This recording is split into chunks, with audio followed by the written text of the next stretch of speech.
반도체 쪽이 제일 좋아 보이긴 해요. 왜냐면 우리나라에서 가장 투자 가용 범위가 큰 현금성 자산이 많은 기업이 누굴까요? 삼성전자? 그렇죠. 맞아요. 삼성전자가 계속 주도적으로 투자를 늘리고 있는데 네. 이 분야의 가장 큰 규모가 다 반도체로 가고 있어요.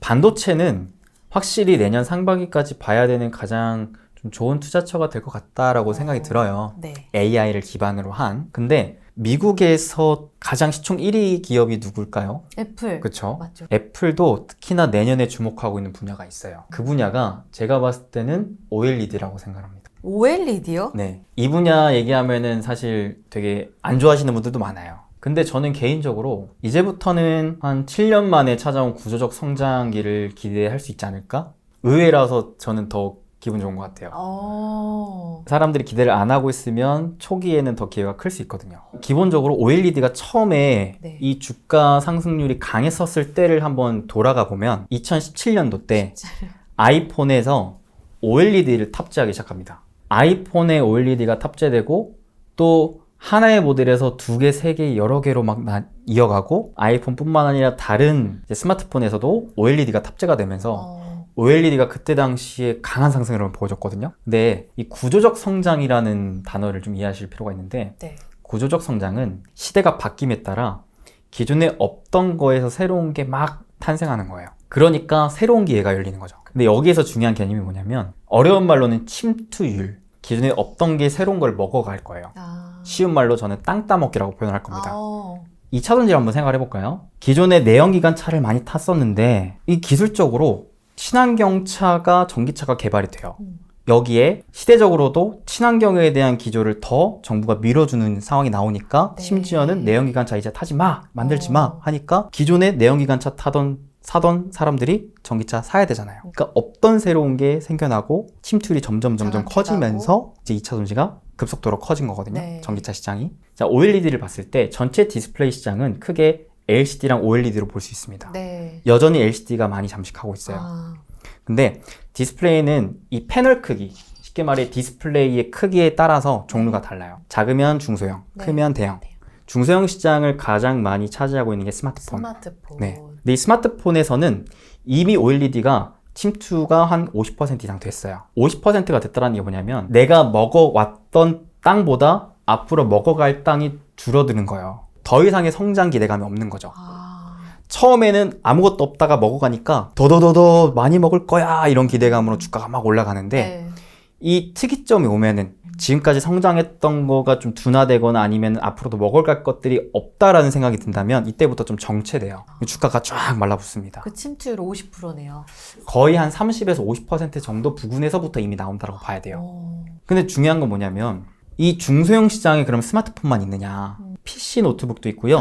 그다음에 태블릿도 있어요. 그다음에 나중에는 메타버스도 될 거예요. 메타버스 디바이스. 여기에서도 여기 안에랑 밖에 다 디스플레이가 필요하거든요. 그 애플이 올해 발표한 비전 프로 네. 이런 것들이. 그게 또 내년에 이제 출시가 되는데 거기에도 OLED가 탑재된다라는 이슈가 있는데 그리고 이제 대형 시장을 보면은 자 디스플레이 가장 크게 우리가 사용하는 게 TV죠. TV. 여기에 새로운 시장이 뭐가 나오냐면은 이제 점점 자율주행화가 되면서 지금 이미 계기판도 디스플레이화가 되어 있거든요. 맞아요. 뿐만 아니라 점점 자율주행화가 된다면 뭐 우리의 이 와이퍼가 왔다 갔다 하는 공간도 디스플레이로 채워질 가능성이 높아요.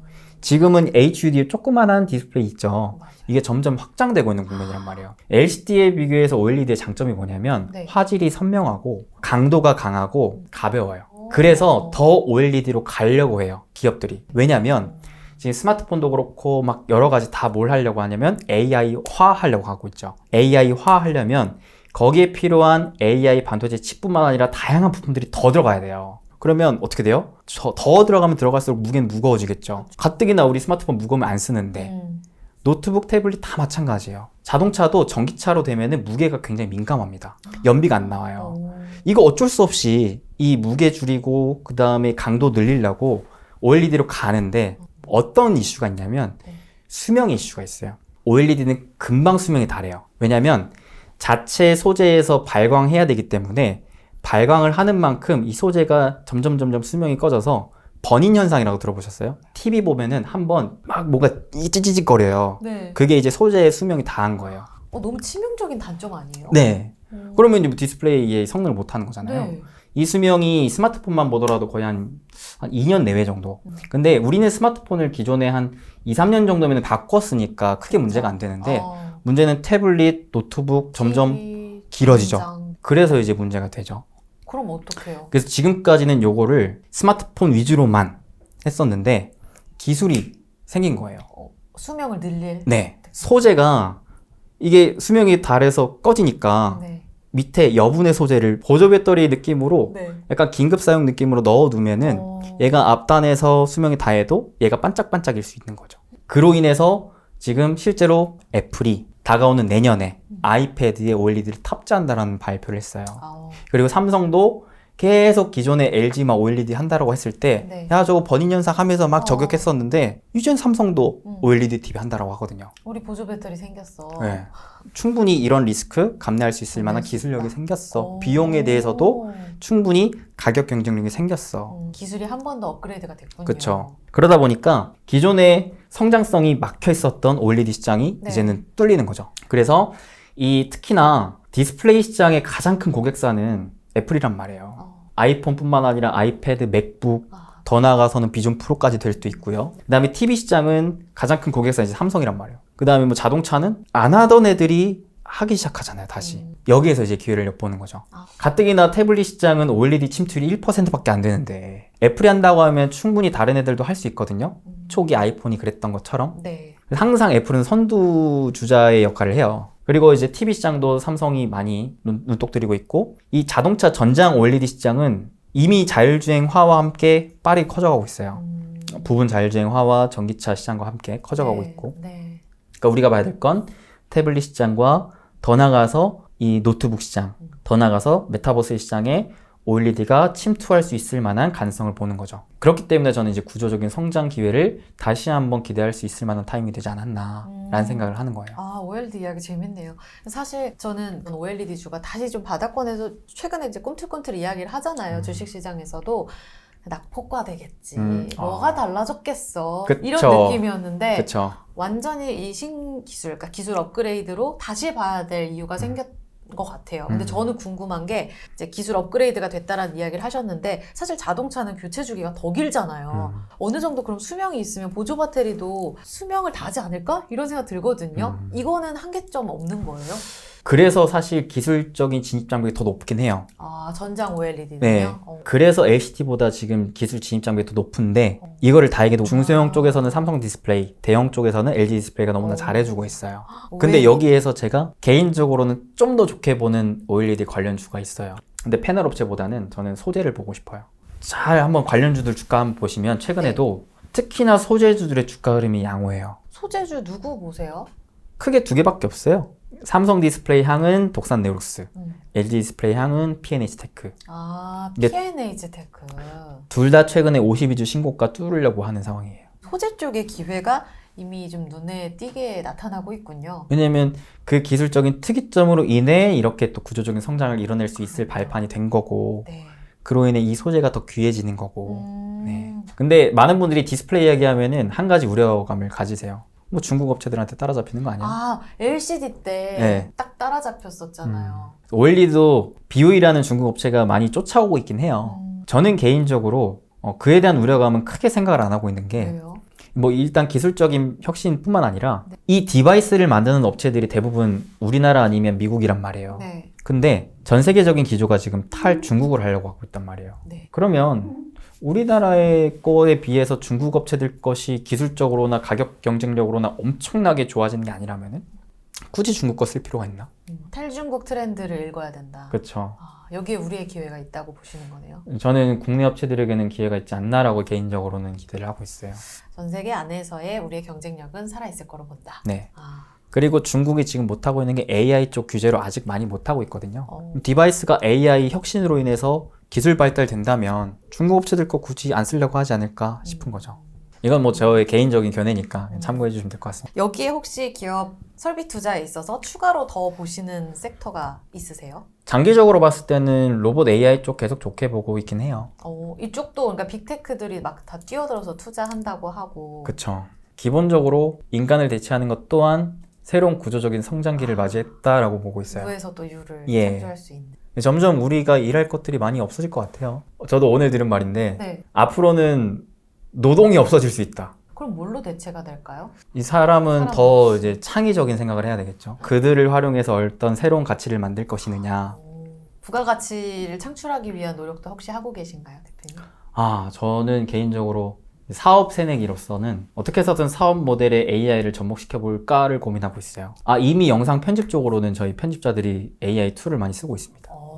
이미 활용을 하고 계시고 네. 여기서 더 나아갈 방안을 고민하고 계시다. 그렇죠. 시대가 너무 새로운 것들을 자꾸 만들어내니까 그 속도도 빠르고. 네, 너무 빨라요. 대표님은 워낙 이 투자의 방향성을 잘 잡아주고 계시잖아요. 저처럼 이제 월급으로 주식 투자 공부하려는 분들, 월급쟁이 부자들, 우리 구독자분들도 뭐부터 우리가 주식 투자 성공을 위해 공부할 수 있을까라는 고민은 공통적으로 갖고 계시단 말이에요. 그렇죠. 오늘 제가 얘기했던 것들을 다 종합적으로 한번 생각해 보시면 좋을 것 같아요. 특히나 처음 입문자라 하시면 뉴스를 빨리빨리 읽으시는 게 좋겠다. 근데 처음 보면은 시간 투자가 또 엄청 들어가요. 맞아요. 그래서 모든 뉴스를 다 보려고 하지 말고 네네. 그러니까 제일 큰 이슈 위주로만 보시라. 기본적으로 돈의 흐름 관점으로 보는 건데 돈의 흐름 관점에서 정부의 정책과 기업의 투자로 분류지어서 지금 미국은 뭘 하고 있지? 그다음에 삼성전자 뭐에 투자한대? 애플은 누구에 투자한대? 이런 것들을 한번 퍼즐을 한번 맞춰보세요. 제가 되게 많이 하는 방식인데 네. 저는 이 벤 다이어그램을 그리는 걸 좋아해요. 그러니까 하나 이슈가 있으면은 네. 이거에 대해서 파생해서 퍼즐들이 있네? 또 하나 이슈가 있어 퍼즐들이 있네? 그 안에서 교집합을 찾으려고 노력을 해요. 뭔가 이거 다 잡으면 좋겠지만 네. 그냥 가장 좋아 보이는 걸 잡고 네. 싶어요. 그거를 고르기 위해서 정부의 정책 수혜주인데도 기업의 투자 수혜주기도 하네? 이런 쪽 위주로만 좀 집중을 해보셔도 충분하다. 그림을 그리면은 그래도 바로 나오나요? 그쵸. 이게 시각적인 효과 무시 못하거든요. 그냥 머리로만 구상하는 것과 네. 이 내가 보는 것과는 또 달라서 한번 그려보시는 것도 방법이고 저는 여러분들에게 꼭 말씀드리고 싶은 게 투자 매매를 굳이 많이 할 필요는 없다라고 얘기를 해요. 정보도 그래요. 모든 정보를 다 알 필요는 없어요. 그러니까 투자는 저는 많이 하는 것보다 깊게 하는 게 중요한 것 같아요. 제가 많이 하는 말이 아는 만큼 보이고 보이는 만큼 먹는다라는 말을 하거든요. 근데 그 아는 게 만물박사처럼 아는 게 중요한 게 아니에요. 나는 이 분야에 대해서는 정말 깊게 잘 알아. 그만큼 내가 수익을 키워갈 수 있거든요. 그만큼 내가 확신을 가질 수 있거든요. 그만큼 내가 기준을 잡을 수 있거든요. 그 기준 내 확신이 안 잡히면 굳이 매매 안 해도 돼요. 이거를 저는 야구 배팅의 비유를 많이 해요. 굳이 내가 칠 수 없는 볼에 휘두르지 마셔라. 아웃 당하신다. 근데 중요한 건 뭐냐면 주식 투자는 삼진 아웃이 없는 야구 게임과 똑같습니다. 내가 기다린다고 아웃 당하지 않아요. 내가 손실 보지 않아요. 오히려 참고 인내한 자에게 비로소 좋은 공이 옵니다. 그거를 이거구나 하고 알 정도는 공부는 해야 돼요. 끊임없이. 그러니까 주식시장에 머무르고 공부하라라는 얘기를 많이 해요. 많은 사람들이. 그 얘기를 하는 게 이 공이 내가 칠 수 있는 공인지 아닌지는 판별할 수 있어야 되니까 하는 거예요. 많은 분들이 이런 얘기 하죠. 지금 주식시장 안 좋으니까 떠나 있다가 주식시장 좋아지면 들어오면 되는 거 아니야? 물론 이론적으로 맞죠. 근데 떠나 있다가 들어왔는데 그때 기회가 뭐인지 어떻게 알아요? 그러니까 투자 매매는 좀 덜 하더라도 뭐가 기회인지는 자꾸 찾는 연습은 해야 돼요. 그래야 그거를 오로지 그 기회가 왔을 때 나의 것으로 만들 수가 있어요.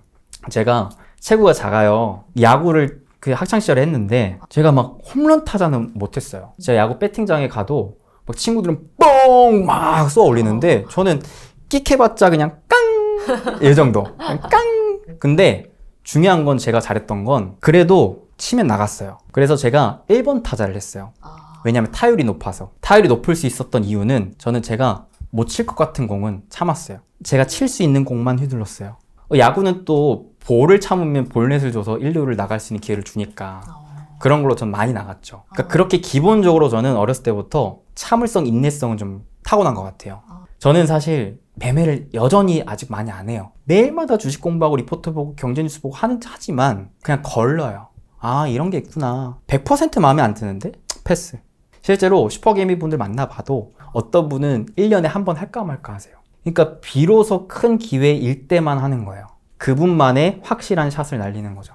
초보자분들은 특히나 내가 손실이 있는 분들은 더 마음이 급할 수밖에 없어요. 빨리 복구하고 싶다. 평소라면 건드리지 않을 것들만 건드리는데 그런 걸로 오히려 계속 역효과가 나는 거니까 일단 좀 참고 인내하시면서 꾸준한 분석 방법을 토대로 나만의 기준을 만들어서 이게 기회인지를 판단했으면 과감하게 또 가시고 그게 아니라면 과감하게 쉬시고 하시는 거를 좀 권해드리고 싶습니다.